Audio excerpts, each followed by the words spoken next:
Chers amis en Christ, bonjour.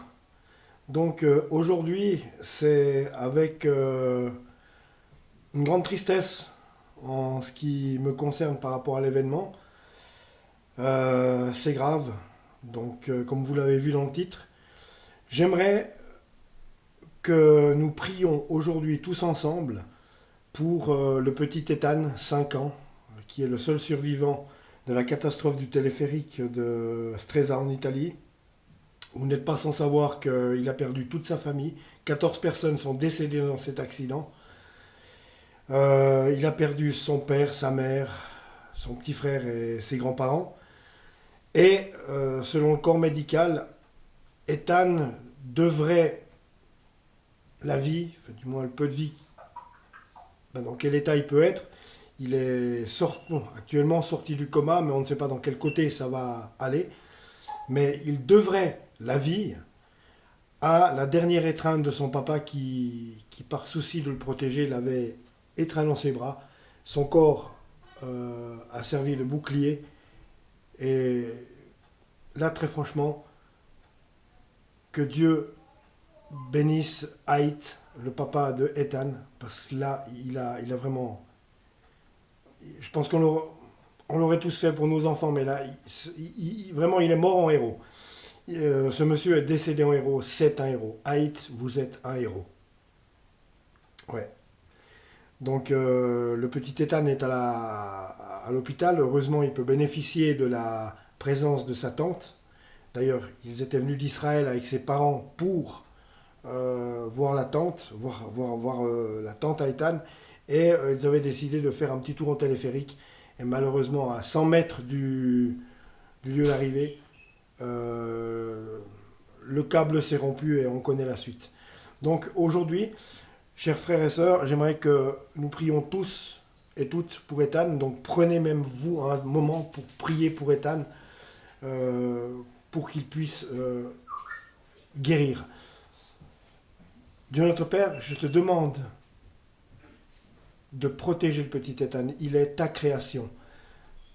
Sûr que il a vécu quelque chose d'abominable. Actuellement, il est dans le coma, il en est sorti, il est aux soins intensifs, il est très malade. Mais Dieu notre Père, je te demande de guérir le petit Ethan. Il a 5 ans, il ne mérite pas de mourir. 5 ans, c'est trop jeune. 5 ans, c'est trop tôt. Et je te demande, ô Dieu notre Père, que si tu décides de garder Ethan sur terre, en vie, je te demande, au Dieu notre Père, de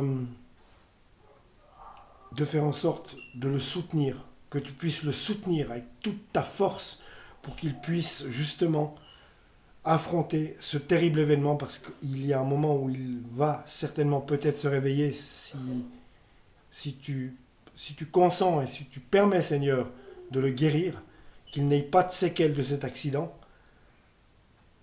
Il y a un moment où il apprendra la vérité sur sa famille et là le monde risque de s'écrouler pour lui. Dieu notre Père, je te demande de soutenir Ethan, de toute ta puissance, Seigneur.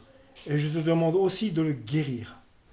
Guéris le petit Ethan, qu'il puisse ensuite grandir auprès de sa tante et avoir une vie normale, s'il en est possible, et si tu peux lui accorder ceci, Seigneur. Toutes choses t'appartiennent, Seigneur. C'est la raison pour laquelle on se confie en toi. Toutes choses t'appartiennent. Toi seul sais la vérité. Je te demande instamment, au nom de Jésus-Christ, Seigneur, de guérir le petit Ethan. Au nom de Jésus-Christ. Amen. Voilà les amis, je pense que faites-en autant. Prenez 3 minutes pour prier pour Ethan. Il en a besoin. Il s'est réveillé de son coma hier, paraît-il, mais dans quel état, j'en sais rien. Mais toujours est-il qu'il est vivant. Et je pense que des prières peuvent aider. Prier pour son prochain, il le faut. C'est ce qu'il faut faire. On ne peut pas faire mieux. Donc je vous demanderai, frères et sœurs, de prier pour Ethan, au nom de Jésus-Christ. Qu'il vous bénisse, que Dieu vous bénisse, frères et sœurs, que Dieu vous bénisse. Au revoir.